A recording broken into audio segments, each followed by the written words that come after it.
مصر کے بادشاہ نے اپنی بیٹی نکاح میں دی، واپس آئے، اولاد کوئی نہیں، 2 بیویاں، 86 برس کی عمر ہو گئی، مانگتے مانگتے مانگتے 60 سال کی دعاؤں کے بعد اللہ نے بیٹا دیا اسماعیل۔ اور ابھی وہ چند دن کے تھے کہ اللہ کی طرف سے اشارہ ہوا، ان لے کے نکل، ان لے کے نکل۔ کدھر؟ اللہ نے سارا کے دل میں ڈال دیا، کھچاؤ، دل بند کر۔ سارا کہے بڑی بیوی، انہوں میری اکھیاں تو دور کر، میرا دل کٹیندہ ہے، انہوں اولاد ہوگی مینوں نہیں ہوئی، انہوں میری اکھیاں تو دور کر، میں نہیں ویکھ سکتی۔ انہوں نے سمجھا سوکن پنا ہے۔ جبریل آ گیا کہ اللہ تعالیٰ فرما رہے ہیں جیسے کہہ رہی ہے ویسے کرو، لے جاؤ۔ کہ اللہ کہاں لے جاؤں؟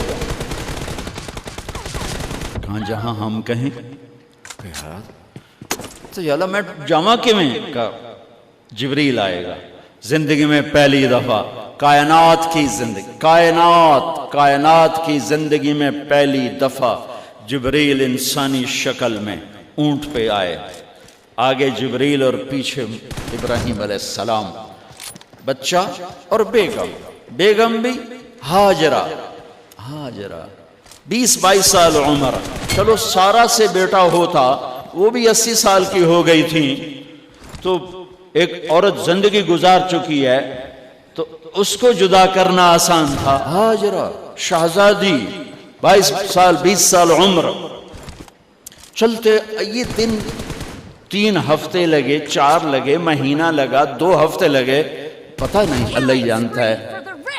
لیکن جب مکہ کی وادی میں پہنچے، جب نہ انسان، نہ درخت، نہ پانی، نہ سایہ، نہ غذا، اور ایک نشیب وادی جس کے چاروں طرف پہاڑ، صفا، مروہ، جبل ابی قبیس اور جبل ہندی یا جبل عمر، آج کل اس کا نام ہے، پتہ نہیں اس وقت کیا نام ہے، اب تو سارے صاف ہو گئے۔ یہ 4 پہاڑوں میں ایک نشیب آیا،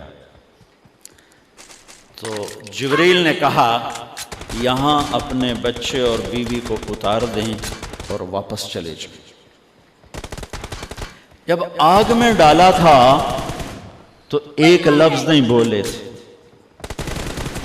اور ایک طرف ہوا کا فرشتہ، ایک طرف پانی کا فرشتہ کہ ہم آپ کی مدد کریں، کہ اما الیک فلا، نہیں تمہاری ضرورت نہیں، اما الاللہ فنعم، اللہ ویکھ رہا ہے، انہوں بچاونا ہو تو بچا لے سی، یہ ساڑنا ہو تو ساڑ دے سی، میں تہاڈی لوڑ بھی فرشتوں سے بھی بے نیاز ہو کے۔ اور آگ کی طرف جا رہے ہیں خاموشی کے ساتھ، بس ایک لفظ، حسبی اللہ ونعم الوکیل، حسبی اللہ ونعم الوکیل، تیرے سپرد ہر شے۔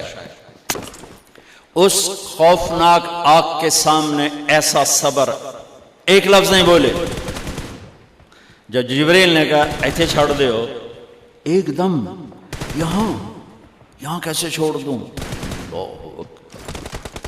یہاں تو نہ کوئی انسان ہے، نہ اسباب زندگی ہیں، نہ پانی ہے، کچھ بھی نہیں ہے، کیسے چھوڑ دوں؟ کہا آپ کے رب کا فرمان ہے یہیں چھوڑنا، کہ اس بچے کی پشت سے آخری نبی تشریف لائیں گے اور اس وادی کو میں تشریف لائیں گے۔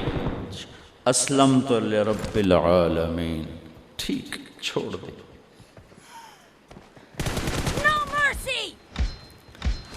ہاجرہ تو نبی نہیں ہے نا، ہاجرہ تو شہزادی ہے۔ تو جب واپس مڑے وہ حیران ہو گئی، یہ کیا کر رہا، یہ کیا کر رہا؟ تو انہوں نے پوچھنا شروع کیا، اب کیا، یہ کیا، مجھے کیوں چھوڑ کے جا رہا ہو؟ امر، خاموش، جواب نہیں دینا۔ بچہ گود میں ہے، تصور کرو 4000 سال پہلے دا مکہ میں کیویں وکھائیں، میں آپ نہیں ویکھ سکتا تو انہوں کیویں وکھائیں؟ کالے پہاڑ، انسان نہیں، ہوا کی سنسناہٹ، دھوپ کی تپش، پہاڑ کی آگ، پتہ نہیں کون سا مہینہ تھا اللہ ہی جانے، اور وہ جاری ہیں ساتھ ساتھ.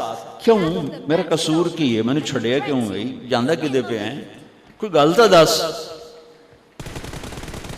چلتے چلتے کدئی پہنچے.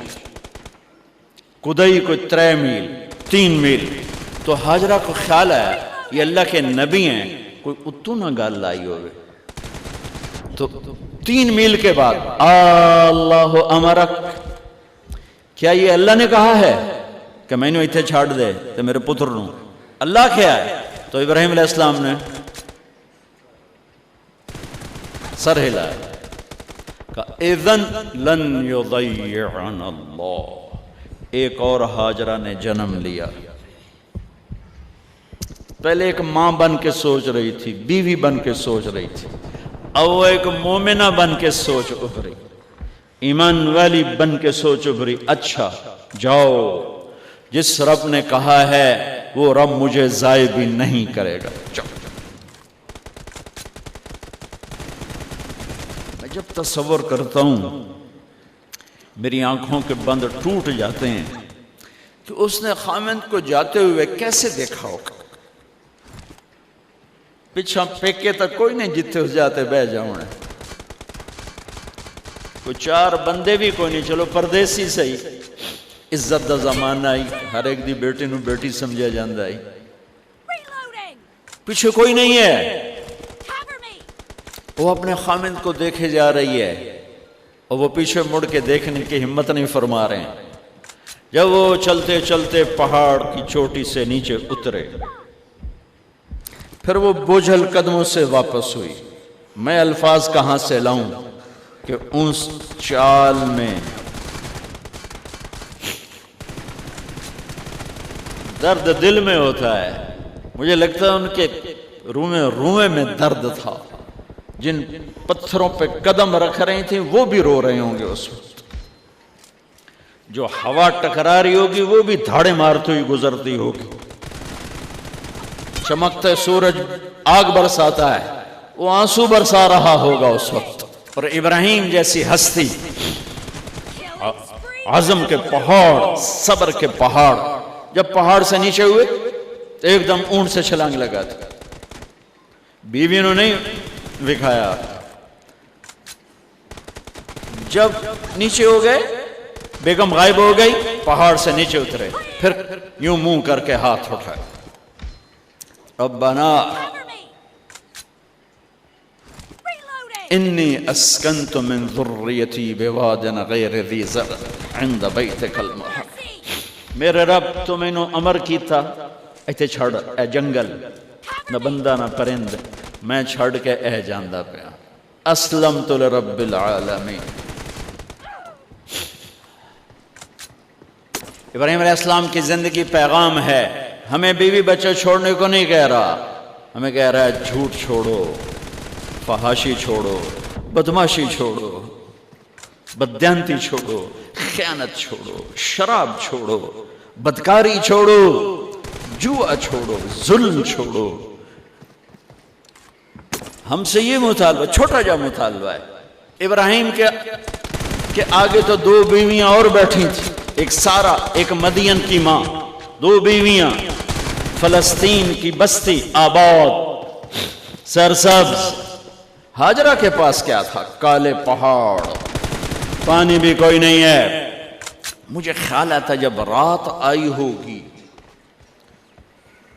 تو رات کا اندھیرا، پہاڑوں کا اندھیرا، کالے پتھروں کا اندھیرا، گہری وادی کا اندھیرا، ان سارے اندھیروں میں ایک عورت کا تصور کرو، معصوم بچے کو گود میں لے کے جب بیٹھی ہوگی تو تاروں نے ابھر کے دیکھا ہوگا کہ یہ کون مائی ہے. تاروں کو مسکراہٹ سے تشبیہ دی جاتی ہے. میں کہتا ہوں اس رات تارے بھی روئے ہوں گے، چاند بھی حیران ہوگا، ایک چکرے کون بیوی بیٹھی ہوئی ہے. اس مائی کی رات کیسے گزری، آنے والا گرم دن کیسے گزرا، پانی ختم ہوا، بچے کی ایڑیاں اور آہو بکا. اللہ زمزم پہلے کیوں نہ کڑھیا؟ اللہ کو پتا تھا میں نے زمزم نکالنا ہے. پہلے کیوں نہیں کڑیا؟ انہوں روایا کیوں؟ مانو دوڑایا کیوں؟ صفا مروہ پھر سینہ پاٹ گیا۔ یہ میرے اللہ نے دنیا کو امتحان کی جگہ بنایا ہے۔ قل الف لام میم احسب الناس ان يتركوا ان يقولوا آمنا وهم لا يفتنون ولقد